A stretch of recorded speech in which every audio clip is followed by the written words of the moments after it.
About 1 month after a big round of layoffs at Bungie shocked the D2 community and gaming world at large, many players and fans have been left with feelings of unease and uncertainty as we head into 2024 and towards the final shape. Boys, it's looking like we may have more bad news on the way, which hurts extra hard after coming in just days after what may be one of the best new in-game experiences we've ever gotten in the form of the Warlord's Ruin dungeon. Today, IGN's Rebekah Valentine has dropped a new follow-up article regarding the ongoing situation at Bungie and the possibility that Bungie may eventually fully lose their independence as conflicts continue with parent company Sony. From Rebekah's article, as it currently stands, Bungie is on paper a fully independent subsidiary of Sony, but its board of directors have been divided since the takeover in July of 2022. Among its current members are PlayStation Studios head Herman Hulst, Sony Senior VP Eric Lempel, Bungie co-founder Jason Jones, Bungie CTO Louis Villegas, and Bungie CEO Pete Parsons. The board as a whole is split between Sony and Bungie representatives, with Parsons serving as a tiebreaker vote. But speaking to IGN under the condition of things being kept anonymous, multiple current and former Bungie employees described a department meeting that took place shortly after the layoffs, in which leaders hinted that the shared power may not last forever. While the exact details of Sony's deal to acquire Bungie remain unknown to the public or employees, sources say that they were told by leaders that the current split board structure is contingent on Bungie meeting certain financial goals. If Bungie falls short of its revenue goals by too great of an amount, Sony is allowed to dissolve the existing board and take full control of the company. And with the Destiny 2 expansion, The Final Shape, delayed into the next fiscal year and Bungie still investing heavily on Marathon, many employees understand that Bungie is struggling to meet the necessary targets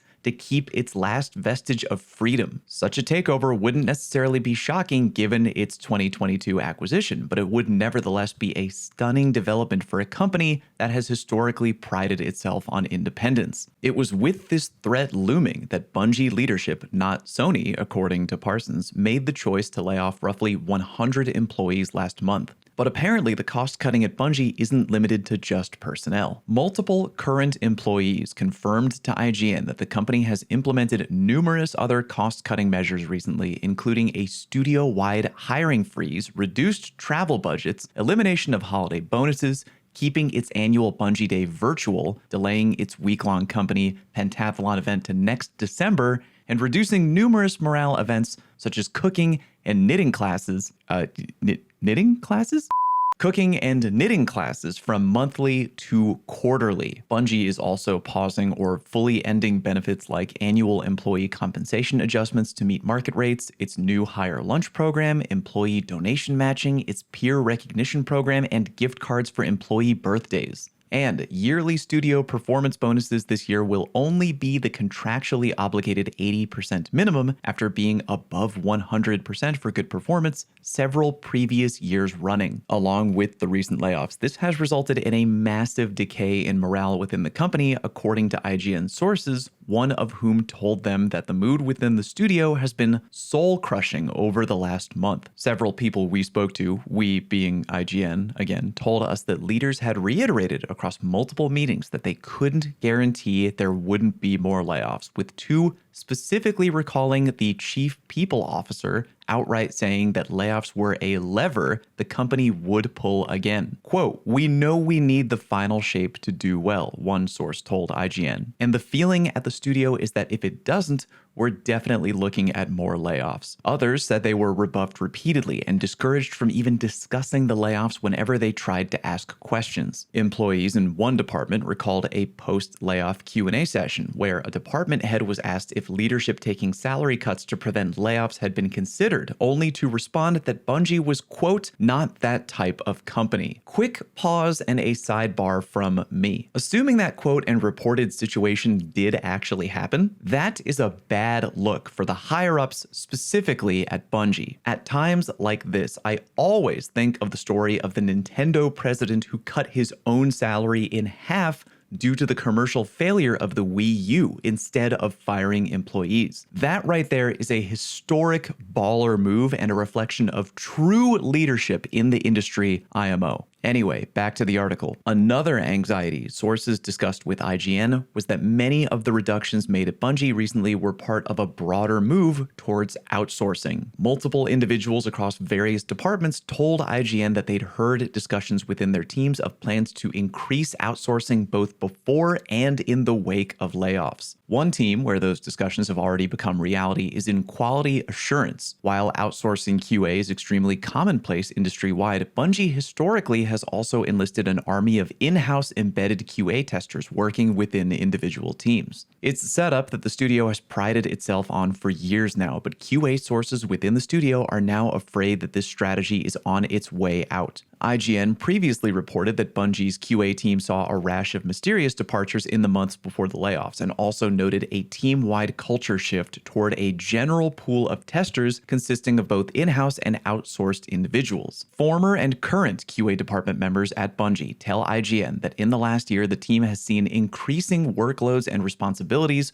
with more and more disciplinary actions taken for seemingly minor infractions. They also perceive growing hostility from team and company leadership, including a meeting in which QA was said to be referred to by leaders as, quote, non-developers. In total, sources tell IGN that over 10% of Bungie's internal QA department was either fired or laid off between early October and early November, including both the reported layoffs and the departures leading up to them. In a year that will go down in gaming history due to the sheer number of layoffs and studio closures, Bungie's situation nonetheless stands out, and not for good reasons. It's a well-known, long-standing studio that, despite historic culture problems, had managed to cultivate an increasingly positive community of fans around a beloved game while improving its own internal culture by gradual degrees. But in the wake of an acquisition that shocked many Bungie employees that IGN has spoken to, and which seemed out of character with the studio's independent streak, it feels to many like it's all falling apart. Beloved colleagues have been laid off, benefits are vanishing, and many feel the, quote, more people-oriented, as one source put it, culture of recent years is being torn to pieces by the very Bungie leaders that touted it for so long. And seemingly, all those same leaders can retain a vestige of control over a company that's already been sold anyway. Folks there are very much feeling us versus them between leadership and workers, one person said. Gotta tell you guys, that article was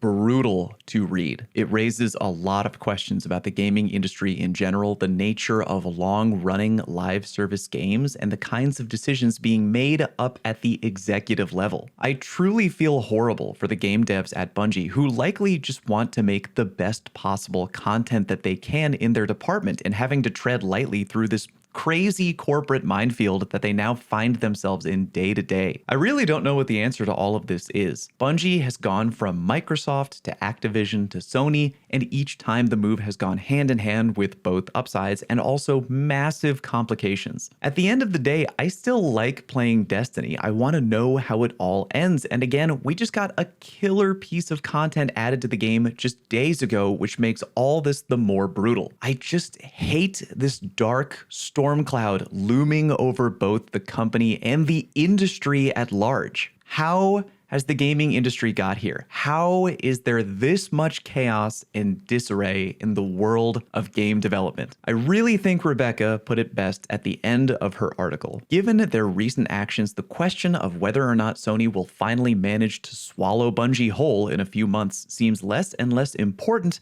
than the question of what Bungie's current management will do to lead the company forward today. I concur, and again, I can't help but think back to Nintendo. Hard times are when true leaders step the up. I guess we'll see what happens, but knowing the track record of how typical corporate America suits usually react in situations like this, I'm not gonna hold my breath. Here's hoping for a brighter future to all game devs in the industry as we move into 2024. Something's gotta give. If you want to take the time to read the IGN article in full, I will have it down in the video description. Thank you very much for watching, and I'll see you next time.